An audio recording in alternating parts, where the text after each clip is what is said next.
The thing is that when you look up the word value in the dictionary, it doesn't mean cheap.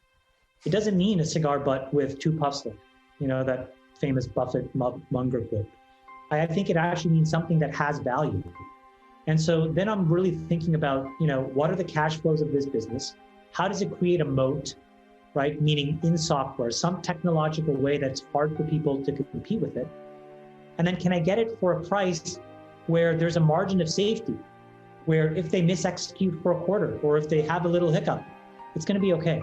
Because, we've got an entry point where 5 or 10 years from now, this thing will be 5 to 10 times bigger. And that's how we think about all these things. And if you look at the deals that I've done, they kind of map pretty singularly one-to-one to that framework. That is what Tesla is powering.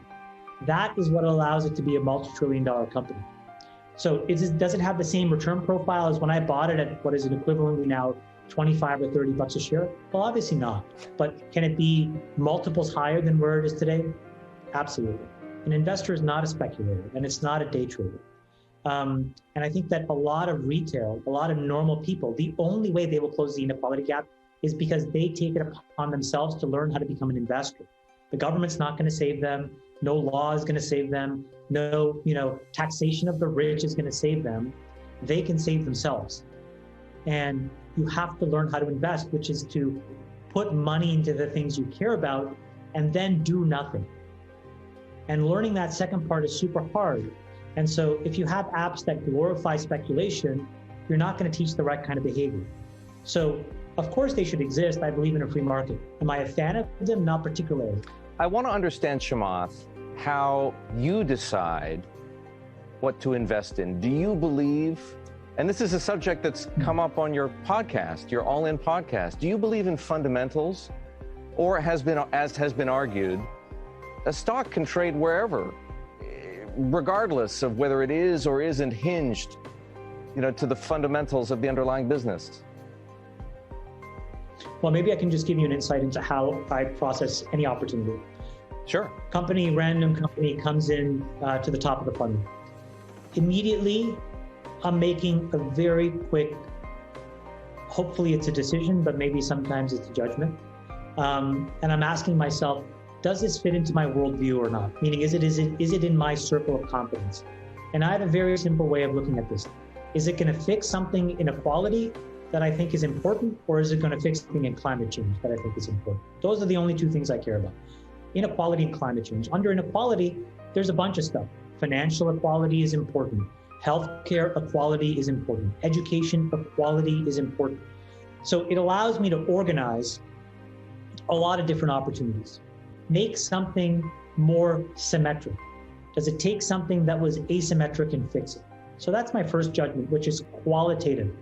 That's why whenever I start my one-pagers, it's always, what is the strategy? And you can read all of these one-pagers now. And what you'll get away from them is the first lens is equality and or climate change. Then I start to do the fundamental work. And this is where I have a real issue with a lot of people who say that they're value investors. I think that I'm a value investor.